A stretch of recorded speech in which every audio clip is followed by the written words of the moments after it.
Hey guys, it's Nina, and today I'm going to be bringing you my April and May wrap-up. I read a total of 5 books these past 2 months. Of course, one was a graphic novel, but like, whatever, it's still 5 books, I'm feeling pretty good, and I'm just gonna show you the books I got. The first book that I read in April was Stars Above by Marissa Meyer. Of course, this is the novellas that go along with the Lunar Chronicles that came out this year, and they were so good, you guys. I gave it a 5 out of 5 stars.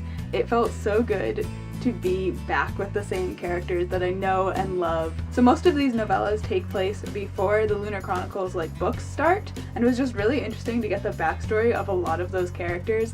Like, my personal favorite was the Winter and Jaquin novella. Like, that was my favorite one because you get to know Winter before she goes crazy, and you get to know her as a character, and you get so much more respect for her once you learn her backstory and why she does the things that she does, and I have so much mad respect for Winter now. And then also Winter and Jaquin are like the cutest thing ever. They're so cute.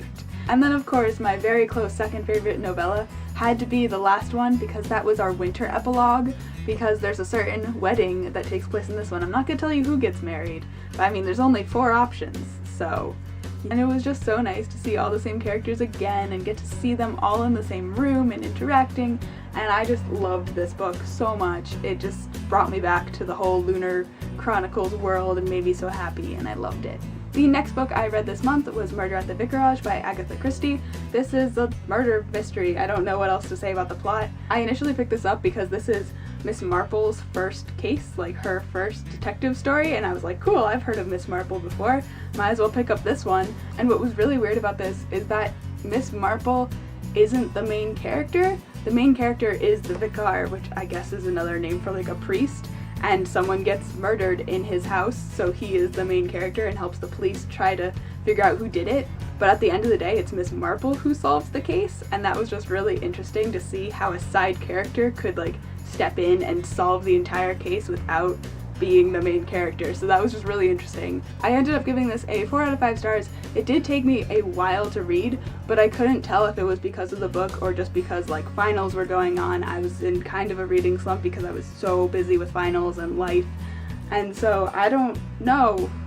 4 stars seems like a fair rating, but I will say I did not guess who the murderer was at all. So if that's your criteria to go by, it definitely passed. Next, I picked up a certain graphic novel because I just had to and the time was right, and that is Civil War, a Marvel Comics event by Miller, McNiven, Vines, and Hollowell. I picked this up maybe a week after I saw Civil War, because by the way, the Civil War movie was amazing, like a 9.5 out of 10 stars for me, and I already want to see it again, but I'm broke and I don't have money to go see it again, so I'm gonna wait till it comes out on DVD and watch it like 5 more times. So I saw this at my library, I was like, I have to read this because I want to see what the actual comic is like. And it was just really interesting to read this right after seeing the movie and like compare what was different, what was the same, because there are so many differences, but the main like theme and like plot line is the same. And it was also weird because this has access to all of the Marvel superheroes, like Fantastic Four, X-Men are like in this, and also so many superheroes that I hadn't even heard of before. So it's just interesting to see their role. Like Fantastic Four has a huge bearing on this story, but the MCU doesn't have access to those characters, so it's just really interesting to see how they impacted the story. So this was amazing. I gave it a 5 out of 5 stars, but this isn't the original Civil War comic, so I want to see if I can find the original, because I know that one like ends differently than this one did, and I just want to know and read that one so I can compare all 3 of them, you know? So we'll see if I ever get my hands on that, but hopefully. So the next book that I read is A Tyranny of Petticoats, edited by Jessica Spotswood. This is a collection of 15 novellas all about badass female characters, or just female characters throughout American history. Each novella follows a different girl and is set in a different time period, but they're all like within American history and within the Americas. And for the most part, this was very good. I gave it a 4 out of 5 stars. I will say the first 3 or so novellas weren't very good, or at least they weren't my cup of tea. Like, I didn't really like them, and that like initially turned me off to the book because it's the first 3 that you read, and I thought the rest would be like those. But then as I read, the novellas got a lot better and I started getting really hooked on them, and I ended up really enjoying them. One of the things I really liked about this book is the diversity. There's a lot of diverse characters, like different racially, sexuality, and also like their goals, I guess, are diverse. Like, there are the girls that don't want to conform to what society is telling them. There's the girls that do. There's the girls who are protesters or bank robbers or socialites. Like, there's something for everyone in this book.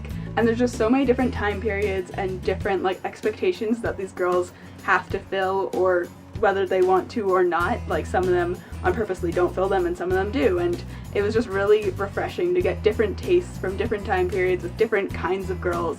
And just diversity is awesome and representation is awesome, and I just really appreciated that. And my favorite novella, in case you were wondering, is The Gold and the Roots of the Grass, which is the one by Marissa Meyer, which I'm kind of annoyed with myself for because she's already my favorite author, and I was reading this to learn about some new authors that I might enjoy, but no, my favorite was still Marissa Meyer, so I guess I really am a Marissa Meyer fan. It's not just the Lunar Chronicles, so that was kind of funny, but there were some other ones that I also very much enjoyed.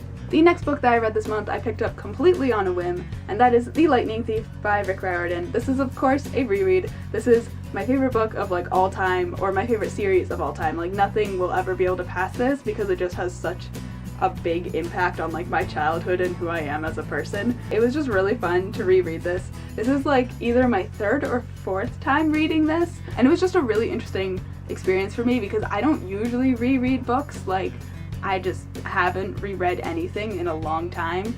So it was really interesting to see how much of the plot I remembered, because I remembered almost all of it, which is weird. I think it's because I am so involved with Percy Jackson on Tumblr that, like, I am just refreshed with it over and over again. But it was also interesting to see the parts that I didn't quite remember, or just, like, the details, I guess.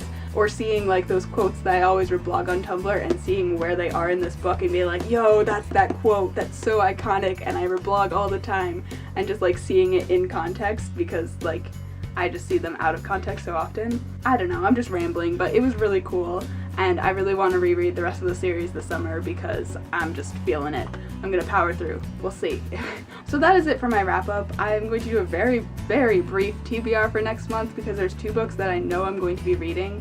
Because right now I am currently reading Sea of Monsters, the second Percy Jackson book, because I decided to make a whole marathon of it. I'm gonna reread all the Percy Jackson books. It's going to happen. Because although I've read the first one multiple times, I've only read this one once and a half because I only got halfway through the second time. But don't ask why. But the other ones I've only read once, and it was when I was really young, and I'm just really interested to reread them, see how much of it I remember, just be back with Percy and Annabeth and Grover and Nico. I love Nico so much, don't get me started. So I'm just really excited to be rereading these. Like, I'm really enjoying it, and hopefully I'll power through a few of these next month. And then also next month I plan to read The Hobbit by J.R.R. Tolkien, or at least work on it a little bit, because I'm trying to buddy read that with one of my friends from, like, my personal life, and I haven't started it. I don't know if she has. I've just completely dropped the ball on that. So we'll see if that actually happens, but hopefully I will also be reading The Hobbit next month. So that is it. Those are all the books that I read last month and plan to read next month as of now, because I'm not really one for TBRs. I just never stick to them. So I'm just giving myself 2 books. I can hopefully do that. So that is it for this video. I hope you guys enjoyed it. If you did, you can give it a big thumbs up and subscribe, and let me know down below what you've been reading this month, if you read these books, etc. And I will see you guys later with another video. Bye!